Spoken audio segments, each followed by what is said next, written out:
Assalamualaikum warahmatullahi wabarakatuh. Waalaikumsalam warahmatullahi wabarakatuh. Alhamdulillah, hari ini kita bertemu lagi di kelas kita yang sangat bahagia.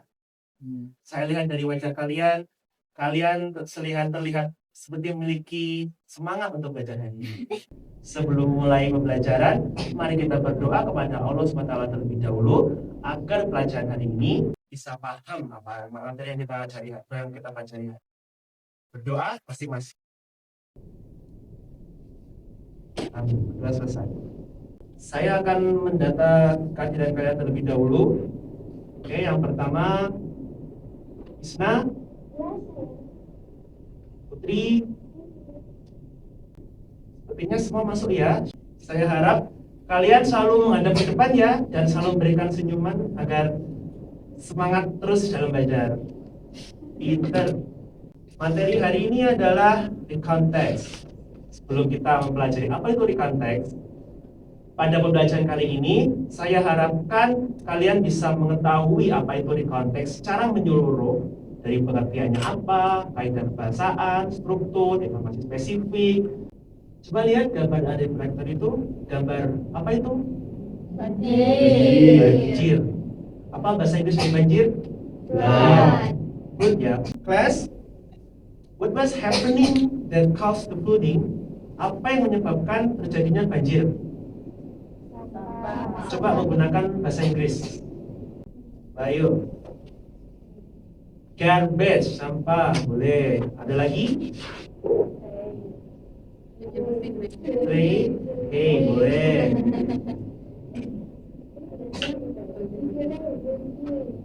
Mana?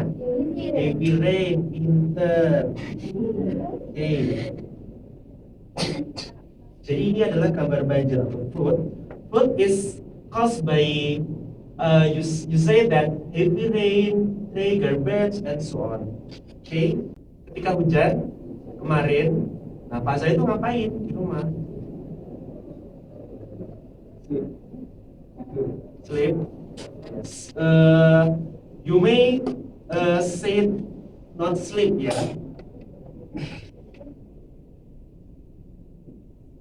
Not sleep ya. But you must say slept because ini nanti ada hubungannya dengan materi kali ini. Jika kalian misal mengatakan ketika hujan kalian lagi makan, you cannot say eat, but you must say eat. Pinter. Ini nanti apa akan saya jelaskan setelahnya. Nah, sebelum itu coba lihat sekarang gambar apakah ini? What? River. Oke, pinter. River. Kalian pasti tahu ketika masih kecil pasti pernah bermain di sungai. Nah, menurut kalian sungai ini seperti gimana? Cantik atau jelek? Beautiful. Oke. Nah, when I was a child, I often play in the river with my friends, with my parents, my brother, and so on. It was a happy experience in my childhood. Nah, saya ingin meminta salah satu dari kalian menceritakan pengalaman masa kecil kalian, pengalaman yang sangat berkesan ketika kalian bermain di sungai. Saya akan pilih biasanya yang paling sering bermain di sungai itu cowok-cowok ya. Cewek sering nggak? Sering jarang ya. Oke, saya akan coba Udin. Coba ceritakan ketika Udin masih kecil, Udin memiliki pengalaman apa yang berkesan ketika Udin bermain di sungai? Try to recall your experience. Coba untuk mengingat kembali pengalaman apa yang pernah Udin rasakan atau paling berkesan ketika Udin masih kecil, terus Udin bermain di sungai. Nah, mungkin Udin bisa mengatakan mengapa kok pengalaman itu bisa berkesan sekali. Coba Udin. Try to speak in English. Because the vocabulary is so hard, I just said Saya pernah menenggelamkan teman saya di sini. That's horrible. It was a past experience. It's okay. Now I want to the girl. Try to Vini, try to recall your experience in your childhood era. Maybe you have a good experience when you play in river with your friend or so on. I have that experience. Oh, okay, it's okay. Try to express. When I was Child. Yes. my friend pushed me into the river.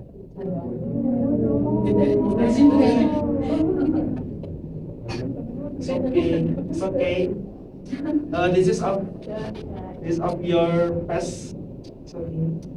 I hope in the next you and your friends will have a good relationship. Next.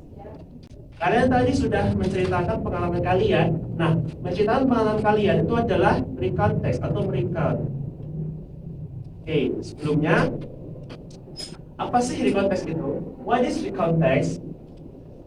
Recontext is a text that stated the past experience or the event that happened in the past. For example, you tell your past story, you tell your experience in some places, and so on. In other words, recontext is a text that written to make a report about an experience of series with chronological order. Jadi, recontext itu adalah teks yang menjelaskan atau menceritakan tentang pengalaman di masa lalu menurut urutan waktu. Nah, apa sih fungsi atau tujuan dari recontext itu? Biasanya orang-orang merecontext itu tujuannya untuk mengentertain atau menceritakan kembali pengalaman dan sebagainya. Oke, guys, what is recontext? Yeah, okay. And then there is another response. Recall the material.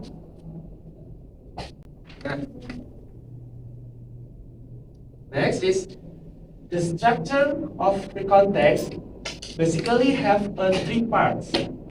For the first is orientation, is overview or open the story.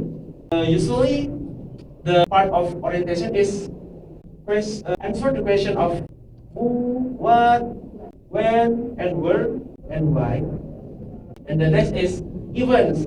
Event is your experience, pengalaman kalian, cerita kalian yang terjadi di masa lalu. Pokoknya di konteks itu yang harus terjadi di masa lalu ya. Atau kemarin juga bisa. Intinya terjadi di masa lalu. Yang ketiga, the orientation atau summary, ringkasan, itu bersifat opsional. Biasanya mungkin kesan kalian terhadap pengalaman kalian itu seperti apa. Next, the linguistic feature of on the context ada 4. Tapi ingat, main point atau utamanya linguistic feature dari recontext itu adalah using past tense. Seperti tadi, kalau kalian ingin tahu apa itu past form, kalian bisa buka di kamus. Kalian kan punya kamus di rumah atau pinjam dari perpustakaan. Kalian cari bagian dari verb. Yang kedua adalah first person pronouns. Usually pakai pronouns yang mengstate dari orang pertama. Misal, I, we.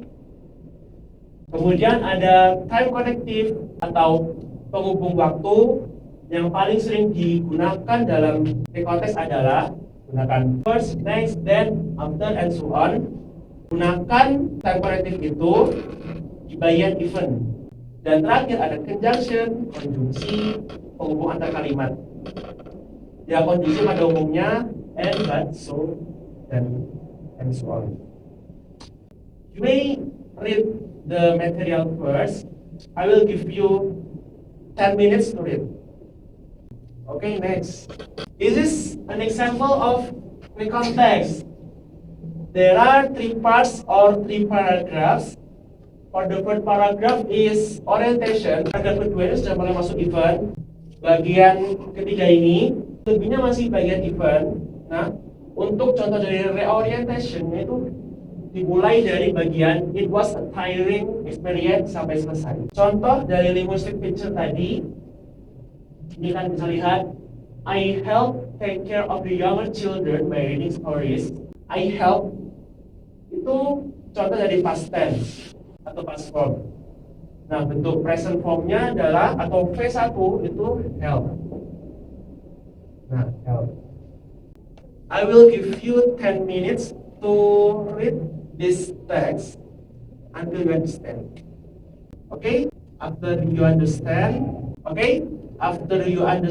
the material, what's favorite in this class? There is 10 ya. Saya akan membagi kelas menjadi sebenarnya 3 aja cukup. Bisa kalian berkumpul bersama kelompok kalian? Oke. Kalian sudah membentuk kelompok kalian. Ini kelompok 1, ini kelompok 2, dan ini kelompok 3. Pertama-tama, kalian lihat dulu teks ini. Ini adalah teks dialog tentang 2 orang yang menceritakan masa kecilnya. Kalian baca dulu selama beberapa menit. Kalian sudah bacanya.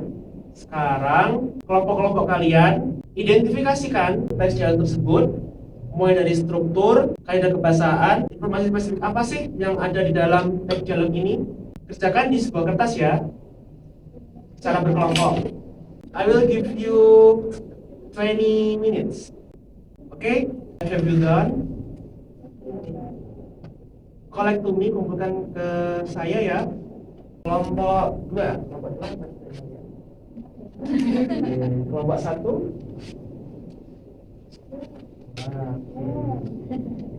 Kelompok 2, kelompok 3. Oke. Kelompok 3, oke. Nah, silahkan kalian membaca teks ini, pahami. Alright guys, jadi ketiga kelompok jawabannya bagus semua. Tangan. Saya suka kalian sudah berusaha dalam mengerjakannya.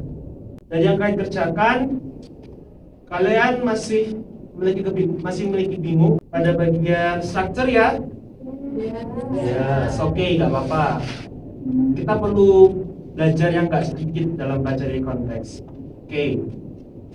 Jadi pesan dari teks ini itu membicarakan tentang mengapa kita harus menjaga lingkungan, menjaga kebersihan agar tidak terjadi banjir. Tadi hari ini kita sudah belajar tentang apa? Di konteks. Di konteks itu teks tentang apa? Pinter. Apa tadi? Ada apa aja struktur dari konteks? Reorientation. Kalau linguistic picture atau kaidah kebahasaannya? Connective. Alhamdulillah, kelas kita sudah selesai. Beri tepuk tangan buat kalian semua. Saya harap kalian membaca materi ini lagi di rumah. Kalian semua sudah punya buku kan? Sudah punya semua kan? Karena minggu depan kita masih akan bahas di konteks, tapi dengan tema yang berbeda. Kalau temanya hari ini banjir, maka tema minggu depan adalah tentang kebersihan dan sampah dan sebagainya. Oke? Terima kasih for attending class today. Wassalamualaikum warahmatullahi wabarakatuh. Waalaikumsalam warahmatullahi wabarakatuh.